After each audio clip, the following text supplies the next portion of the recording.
네, 오늘 본문을 시작하는 27절의 말씀을 보면 제자들이 돌아와서 예수께서 여자와 말씀하시는 것을 이상히 여겼다라고 합니다. 여기서 이상히 여겼다라고 하는 말은 매우 놀랐다 하는 말이에요. 제자들이 사마리아 수가성 마을 밖에 있는 야곱의 우물에 와서 한낮이 되었죠. 시장하신지라 동네로 먹을 것을 구하러 들어갔어요.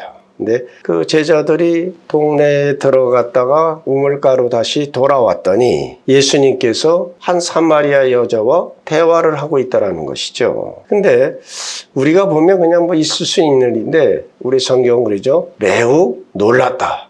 이 말을 풀어 설명을 하면 못 볼 것을 보고 놀라고 이상스럽게 생각했다는 것입니다. 어찌하여 그와 말씀하시나이까 묻는 자가 없더라. 왜 예수님 저 여자와 이야기를 하십니까? 이게 우리 상식으로는 이해가 안 되죠. 그것은 유대의 배경으로 돌아가야 됩니다. 자, 유대인들에게 있어서 랍비는 길에서는 여자와 이야기를 절대 해서는 아니 되고 심지어는 자기 부인과도 길에서는 대화를 하면 안 되는 것이 랍비의 전통이고 그들의 율법이었어요. 그리고 유대인들은 또 이 사마리아 사람들은 사람 취급하지 않았다 그랬죠. 그래서 이 사마리아 여인에게 맨 처음에 나에게 물 좀 달라 할 때 유대인이 어찌하여 나에게 물을 달라나이까? 그러니까 유대인들은 사마리아 사람들을 부정하게 여겨서 절대 상종하지를 않았죠. 그럼 이제 제자들이 보기에 예수님은 자기들의 최고의 랍비이신데 이런 랍비의 규율과 이런 전통을 어기면서까지 저 여자와 얘기하는 것이 왜 그러냐. 그러니까 여기서 이상하고 놀랄 수밖에 없었다는 것이죠. 자, 요한복음은 우리에게 지금 전하고 싶은 것은 만일에 제자들이 주님과 이 사마리아 여자와 대화의 결과로 그 여인의 내면에 일어난 변화를 볼 수만 있었다면, 그 여자가 어떻게 변화되고 있는 그 상황만 알았었다라면 아마 대화하는 것은 놀란 것이 아니라 그 변화를 보고 더 크게 놀랐을 것입니다. 그녀에게 일어난 일은 거듭났다는 사실입니다. 사마리아 여자는 복음서에 나타난 최초의 거듭난 신뢰를 보여주고 있습니다. 그러니까 성경에서 거듭난 사람의 최초의 신뢰가 누구다? 이방 여인, 사마리아 여인이다 하는 것입니다. 이 여인은 조금 전까지만 해도 자신이 알고 있던 삶만을 생각하고 물만을 길어가야 한다는 그러한 생각뿐이었을 것입니다. 자, 우리가 생각하듯이 유대는 굉장히 더운 나라예요. 그런데 이 여자는 사람의 눈을 피하여 한낮에 물을 길러 왔으니 얼마나 귀찮고 번잡스럽고 할 수만 있으면 빨리 물기로 집에 가고 싶었겠죠. 그런데 뜻밖에도 생각지도 못하게 우물가에서 예수님을 만났고 예수님께서는 그녀가 꿈에도 생각지 못했던 새로운 삶을 위한 소원으로 가득 채워 주셨습니다. 주님의 말씀의 결과로 그녀는 예수님을 믿게 되었고 그리스도의 증인이 되었다 하는 것입니다. 그러면 그 여인이 거듭났다는 것을 우리는 어떻게 알 수 있느냐 하는 것이지요. 그것은 그녀 속에서 일어난 여러 가지 변화 때문에 알 수가 있습니다. 그러니까 이제 산부인과 의사들이 아기가 막 태어났을 때 최초로 하는 행동이 무엇인지 아십니까? 아이를 두 다리를 잡고 거꾸로 들고 볼기차게 때려요. 왜 그러냐면 아기가 울어야 돼요. 아기가 첫 번째 응애응애하고 울을 때 숨이 터지는 거예요. 그러니까 그것이 늦어지거나 아니 되면 머리가 이상하게 되거나 아니면 생명이 없어지는 겁니다. 다시 말하면 새 생명의 위침이 우는 것이에요.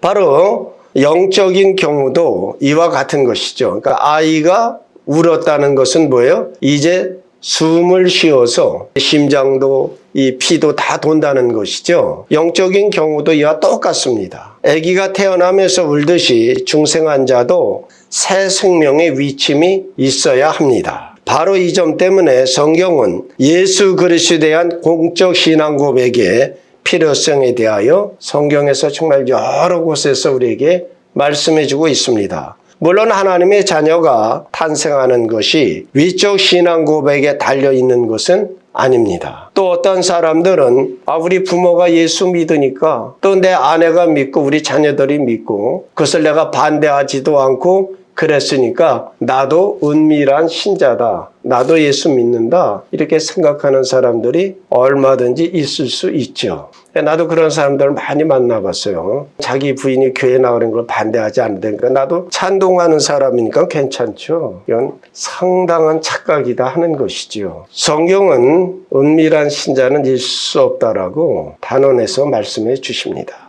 마태복음 10장 32절로 33절에 누구든지 사람 앞에서 나를 시인하면 나도 하늘에 계신 내 아버지 앞에서 그를 시인할 것이요 누구든지 사람 앞에서 나를 부인하면 나도 하늘에 계신 내 아버지 앞에서 그를 부인하리라.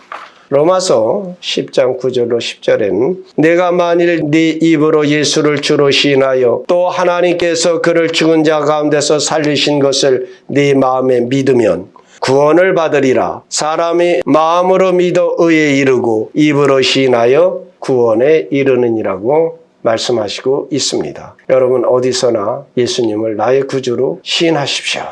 우리는 이 시점에서 니고데모와 사마리아 여인 사이에 가장 큰 대조를 보게 되어집니다. 니고데모는 영적인 문제에 아주 깊은 관심을 가진 사람입니다. 결국 예수님께 한밤에 찾아왔습니다. 그러나 그 여인은 예수님을 자기가 찾아 나온 것이 아니라 예수님께서 오히려 그녀에게 다가가셨다는 겁니다. 니고데모는 어떻게 하여야 구원을 얻겠느냐고 예수님께 질문을 하였지만 그 여인은 영적인 문제를 피하려고 몹시 애를 썼던 사람입니다. 모든 것을 종합하여 보면 니고데모는 보다 더 진지하고 영적으로 무언가 열려있던 사람이면 틀림이 없습니다. 또 니고데모는 예수님께로부터 거듭남에 대한 말씀을 듣기도 했습니다. 그러함에도 불구하고 우리가 요한복음 3장을 살폈듯이 니고데모가 개인적으로 신앙을 고백하였다든지 실제로 예수님을 믿었다라고 하는 실증이 없어요. 물론 요한복음 7장 51절에 보면 니고데모가 이런 말을 해요. 예수님을 잡으려고 그들의 하속도를 보냈는데 그들이 갔다 와서 왜 니들 빈손으로 왔느냐? 왜 예수 잡아오지 않았느냐? 우리가 저렇게 훌륭하게 말씀을 전하는 분을 한 번도 보지 못했습니다. 그러니까 이제 유대인들이 또 막 이들을 질책하고 그럴 때에 니고데모가 나서서 이런 말을 합니다. 우리 율법은 사람의 말을 듣고 그 행한 것을 알기 전에 심판하느냐고 유대 지도자들이 그 예수님을 체포하기 위하여 혈안이 되어졌을 때 예수님을 변하고 나서요. 또한 19장에 가보면 이제 예수님 십자가에 달려 돌아가시고 장례를 치를 때 아리마대 사람 요셉하고 니고데모 같이 형제를 놓고 예수님을 장례하는 장면이 나오지요. 아마 이런 것을 보면 니고데모는 틀림없이 예수를 믿은 사람입니다. 그러나 지금 우리가 살피고 있는 이 장면에서는 사마리아 여인과 대조하여 예수님께 반응한 것을 살피고 있는 것임을 염두에 두셔야 합니다. 이와 반면 사마리아 여인은 그녀의 말과 행동에서 예수님을 만난 후 믿음을 우리에게 드러내주고 있습니다. 사마리아 여인의 경우는 니고데모와는 전혀 다른 배경, 전혀 다른 사람입니다. 그녀는 구원에 대하여 관심이 손꼽만큼도 없었던 사람이에요. 개인적인 입장에서 예수님과 대화를 나누고 싶어 하지도 않았습니다. 그런데도 그녀는 즉시 거듭났고, 여러분 이것이 뭐예요? 성령의 역사입니다. 그러니까 우리가 구원받는 건 하나님의 은혜로 되는 것이지 그 사람의 배경, 그 사람의 소원을 따라 되는 것이 아니다는 것입니다. 오늘 우리가 생각하면 누가 거듭나야 됩니까? 니고데모입니까? 사마리아 여인입니까? 다 니고데모라고 할 것이요. 그러나 성경은 그렇게 말씀하고 있잖아요. 오늘 나의 나된 것은 주의 은혜다. 예. 그냥 그녀는 주님과의 대화 안에서 즉시로 거듭나졌고 바로 자기가 사는 동네로 내려가서 사람들에게 증거했습니다. 내가 행한 모든 일을 내게 말한 사람을 와서 보라. 이는 그리스도가 아니냐. 이렇게 증거를. 그러니까 그 짧은 시간에 주님과 만나서 대화를 통하여 사마리아 여인은 예수님이 자기들이 고대하던 메시아, 그리스도이심을 확신했어요. 그리고 이제 자기의 동네로 가서 하는 말입니다. 내가 행한 모든 것을 내게 말한 그가 그리스도가 아니냐. 네, 좀 우리가 좀 이 말씀을 들으면 조금 부끄러워지죠. 여러분, 예수님 증거하고 있습니까? 자, 메시아가 오셨다라고 하는 사실이 그녀의 증거의 중심이었다 하는 것입니다. 사마리아 여인의 회심은 그녀가 거듭났다는 사실에 대한 두 번째 증거입니다. 그녀의 가치관과 그녀의 관심에 있어서 중대한 변화가 일어났습니다. 28절 보면 여자가 물동이를 버려두고 동네로 들어가서 사람들에게 이르되, 그녀는 물을 기르러 왔습니다. 예수님은 이 여인과 마실 물을 좀 달라는 것으로 대화를 시작하시어 끝내는 그녀에게 생수를 제공해 주셨습니다. 그녀의 영혼을 만족시킬 수 있는 오직 유일한 그 물을 얻고 난 뒤 자기의 물동이를 더 이상 생각지 않았습니다. 이 말씀의 중요한 관점은 예수 그리스도를 믿는 여러분의 삶에 가치관이 변화했느냐 하는 것입니다. 오늘 우리가 늘 하는 말이 있죠. 6학년 7반. 더 이상 자라나지를 않아요. 그냥 그 자리에서, 그리고 예수 믿는 것은 그냥 의식적으로 주일날에 예배 참여하고 찬송 부르고 기도 좀 하면 난 예수 믿는다. 아닙니다. 변화돼야 됩니다. 자라나야 되는 겁니다. 자, 초등학교 6학년을 마치면 중학교를 가야 되고, 중학교에서는 고등학교를 가야 되고, 여러분, 이것이 우리의 성장하는 과정인데, 우리 예수 믿는 사람들에게는 그것이 없다는 것입니다. 구원 받으셨습니까? 구원 확신이 있습니까? 땡. 그리고 끝이에요. 구원의 문을 넘어선 그 순간부터 그게 다예요. 여러분, 늘 말씀하는 거죠. 난 구원받아서 예수 믿는 것입니다. 구원은 기본으로 그분이 주신 것이에요. 그 이후의 삶은 뭡니까? 그리스도를 쫓아, 그리스도를 닮아, 그리스도의 장성한 분량에 자라나는 것입니다.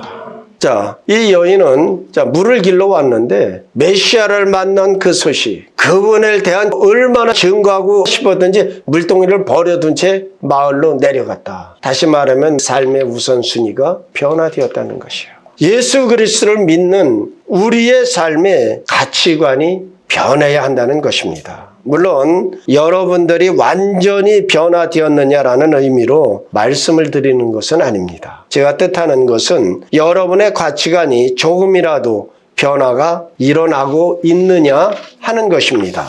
믿는 자의 삶은 성장하는 것입니다. 여러분들이 예수 믿고 난 후에 무엇이 달라져 있느냐 하는 것입니다. 저와 여러분의 삶에는 새 생명의 실제가 삶을 통해서 재산출되어져야만 하는 것입니다. 만일 우리에게 이것이 없다면 우리의 옛 소욕과 염려의 물동이를 버려야 합니다. 세 번째로 사마리아 여자 속에서 일어난 참된 변화의 증거는 타인을 위한 새로운 관심의 모습에서 볼 수가 있습니다. 그녀는 입으로 고백을 한 다음 가치관의 변화를 가져왔습니다. 그런 다음에 이제 구원받지 못한 사람들에 대한 관심을 가지게 되었다 하는 것입니다. 그녀는 수가성에 함께 사는 많은 사람들을 알고 있었을 것이고 아주 친밀한 사람들이 당연히 있었을 것입니다. 그러나 그들이 염려스러워졌던 적은 없었을 것입니다. 예수님을 만나 중생하여 구원의 은혜를 깨달자 이제 그들의 구원을 위해서 처음으로 그들에게 관심을 기울이게 되었다 하는 것입니다.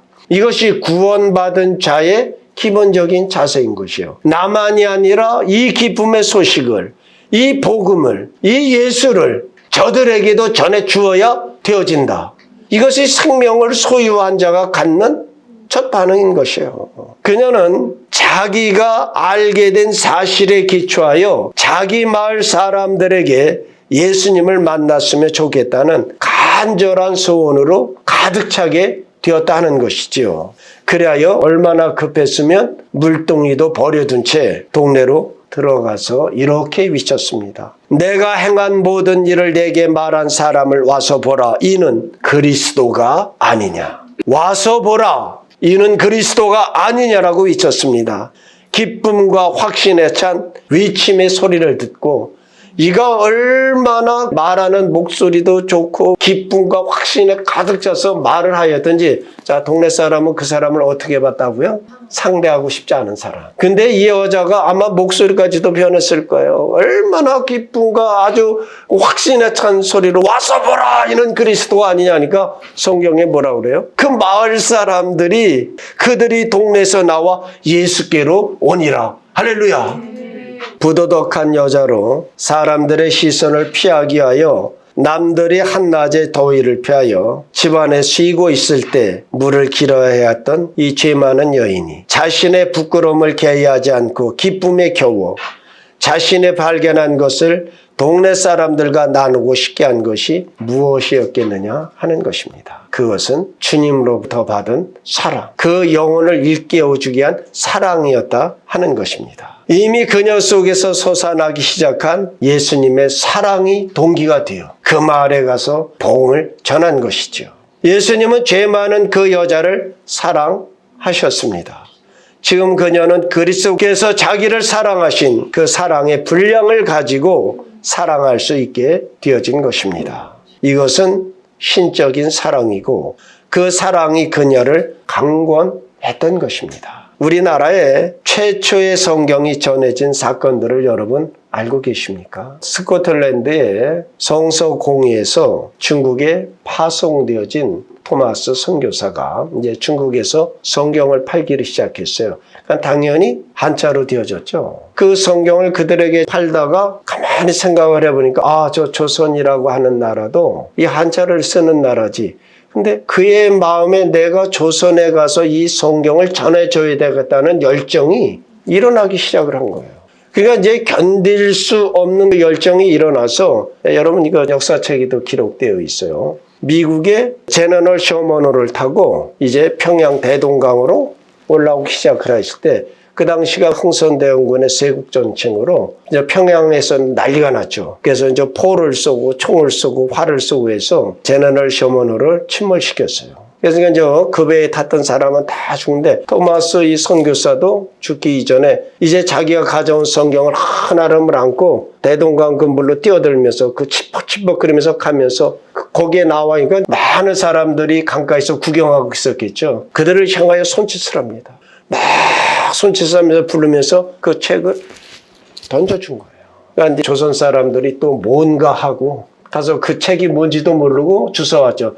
여러분 우리가 생각하면 지금은 우습지만 그 당시 종이는 굉장히 귀한 것이었어요. 그것을 아는 사람들이 보고 무엇을 했어요? 한국의 최초의 복음이 들어오는 문이 열려진 것이에요. 총에 맞아 화살에 맞아 죽어가며 피를 토하며 던져준 그 성경이 오늘 우리 대한민국의 복음이 들어오는 시초가 되어졌다 하는 것입니다. 토마스 선교사의 고귀한 피가 오늘 저와 여러분이 하나님을 알게 하는 그 문을 열어 주었다는 것이죠. 오늘 우리는 이와 같이 복음에 빚진 자들입니다. 여러분, 빚은 갚아야만 됩니다. 때를 어떤 어디서나 예수님을 증거하고 우리가 선교하는 그러한 교회가 되어주시기를 바랍니다. 끝으로 사마리아 여인이 그 동네 사람들을 초청하는 그녀의 음성을 들어보겠습니다. 내가 행한 모든 일을 내게 말한 사람을 와서 보라. 와서 보라. 오라. 이것은 기독교 복음의 가장 위대한 선포입니다. 이 말은 마음의 안식을 모르는 수백만의 사람들에게 평강을 가져다 주었고 외롭고 슬픈 마음을 가진 수많은 사람들에게 안위와 만족을 가져다 주었습니다. 여러분들도 나가서 와보라라고 초청해야 합니다. 초청받은 사람들이 본교회에 왔을 때 여러분의 예배에 대한 열정과 새 신자를 향한 따뜻한 사랑의 관심과 배려가 있어야 합니다. 여러분, 누구든지 오면 사랑으로 환영하고 우리가 감싸는 그런 분위기가 되어져야 되는 겁니다. 와보라. 이 말은 우주에 있어서 가장 위대한 초청장입니다. 많은 사람들을 초청하여 주님의 몸된 교회를 채우는 그러한 성도들이 되어지셔서 정말로 하늘의 별과 같이 영원히 빛나는 하나님의 사람들 다 되어지시기를 우리 주 예수 그리스도의 이름으로 축원드립니다. 기도하시겠습니다.